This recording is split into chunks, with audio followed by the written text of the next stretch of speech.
Assalamualaikum warahmatullahi wabarakatuh. Selamat pagi, salam sejahtera untuk kita semua.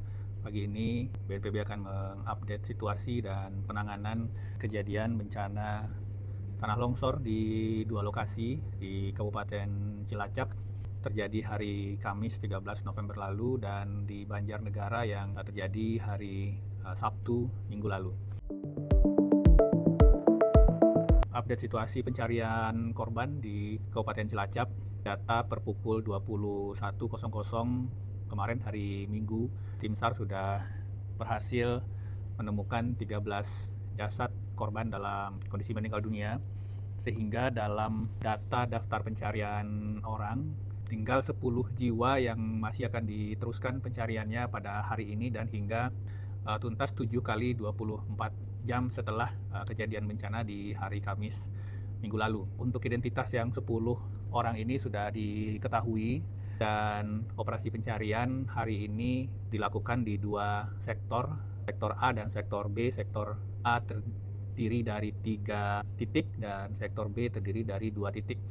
Untuk personil pencarian, tim gabungan didukung setidaknya oleh 520 personil, baik itu dari Basarnas, BNPB, BPBD, TNI, Polri, relawan, dan potensi SAR dari masyarakat. Tim juga didukung oleh 22 unit alat berat dan 18 ekor canine atau anjing pelacak yang kita harapkan bisa mengakselerasi upaya pencarian. Dalam 4 hari sebelumnya, pencarian terkadang masih terkendala oleh kondisi cuaca di mana masih turun hujan deras di lapangan yang mengakibatkan tim SAR gabungan masih harus mempertimbangkan kondisi dan keselamatan personil di lapangan.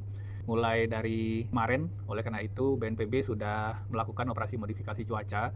Kemarin pada hari Minggu sudah berjalan 4 sorti dan hasilnya pada pagi hari ini kita mendapatkan laporan bahwa cuaca cukup cerah di Cilacap, di lokasi pencarian di Majenang.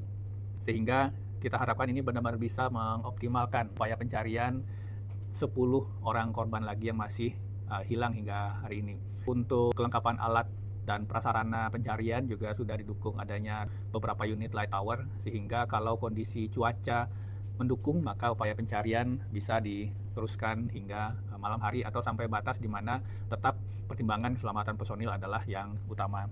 Untuk relokasi warga yang terdampak yang saat ini kehilangan tempat tinggal maupun relokasi dari warga yang rumahnya berpotensi terdampak. Jadi ini ada dua, yang terdampak yang rumahnya sudah rusak dan sudah tertimbun pada saat ini, sedangkan yang berpotensi terdampak adalah rumah warga yang saat ini berjarak tidak lebih dari 20 meter di sisi-sisi daerah longsoran. Ini juga masih berpotensi terdampak nantinya. Pemerintah daerah Provinsi Jawa Tengah sudah menyiapkan lahan 3,5 hektar. Maka hari ini Kepala BNPB siang ini dijadwalkan untuk berdialog langsung dengan warga untuk menentukan apakah nantinya akan langsung direlokasi ke tempat yang baru, artinya menunggu rumah yang baru, tempat relokasi yang sudah ditentukan dibangun. Dan ini karena tidak terlalu banyak, kurang dari 50 unit, biasanya itu dalam 2 bulan sudah bisa selesai. Tetapi nanti pada fase menunggu ini, masyarakat akan diberikan opsi dana tunggu hunian. Dana tunggu hunian ini adalah dana pendukung bagi masyarakat agar bisa mengontrak rumah di tempat yang lebih aman sebesar 600.000 per bulan per kakak, sampai nantinya masyarakat selesai rumahnya di tempat relokasi dan menghuni tempat yang baru. Ini akan didiskusikan, didialogkan oleh Kepala BNPB siang ini langsung kepada masyarakat. Kemudian untuk kondisi dan update situasi dari kejadian longsor di Banjarnegara, masih di Provinsi Jawa Tengah. Kita tahu bahwa pada hari Sabtu 15 November pukul 16.00 waktu Indonesia Barat terjadi longsor yang cukup besar, comparable dengan yang terjadi di Cilacap. Itu ada 1 desa terdampak dan pagi ini ada 2 jasad korban meninggal dunia yang sudah ditemukan oleh tim SAR gabungan.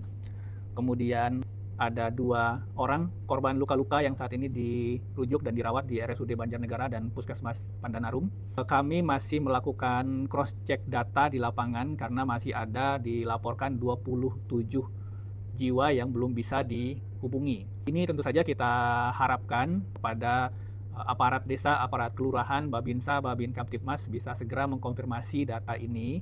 Kita harapkan ini bukanlah korban, tetapi sudah mengungsi secara mandiri atau tidak berada di lokasi kejadian. Jadi data yang dilaporkan ke BNPB ada 27 orang dari anggota keluarga yang belum bisa dihubungi. Selain itu ada 34 warga masyarakat yang mengungsi secara mandiri di kawasan perbukitan. Ini sudah dievakuasi oleh tim SAR karena mengungsi ke kawasan perbukitan pada kondisi cuaca yang masih memungkinkan turun hujan juga ini cukup berbahaya, sehingga telah dievakuasi ke tempat yang lebih aman. Ada 30 unit rumah rusak berat.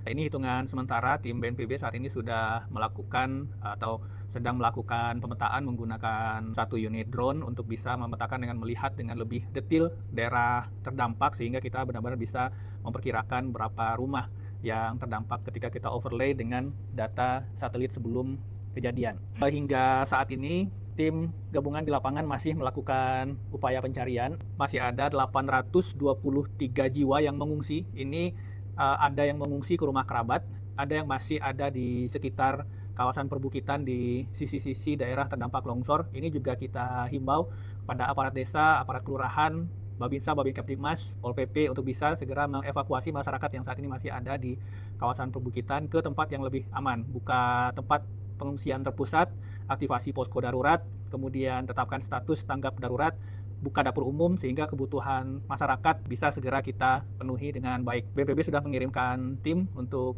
kaji cepat situasi dan kebutuhan di lapangan dari hari Minggu kemarin sehingga bisa berkomunikasi dan berkoordinasi secara langsung. Tujuan utama kita adalah bagaimana supaya upaya pencarian korban itu bisa berlangsung optimal, efektif, dan pemenuhan kebutuhan logistik dasar permakanan maupun non-permakanan warga terdampak yang saat ini mengungsi itu bisa kita optimalkan. Sama halnya seperti Cilacap, BNPB juga mengcover operasi modifikasi cuaca di Banjarnegara dari kemarin. Jadi kita harapkan 2 lokasi ini, Banjarnegara dan Cilacap, cuacanya mendukung untuk operasi tanggap darurat yang lebih efektif. Demikian, terima kasih. Assalamualaikum warahmatullahi wabarakatuh.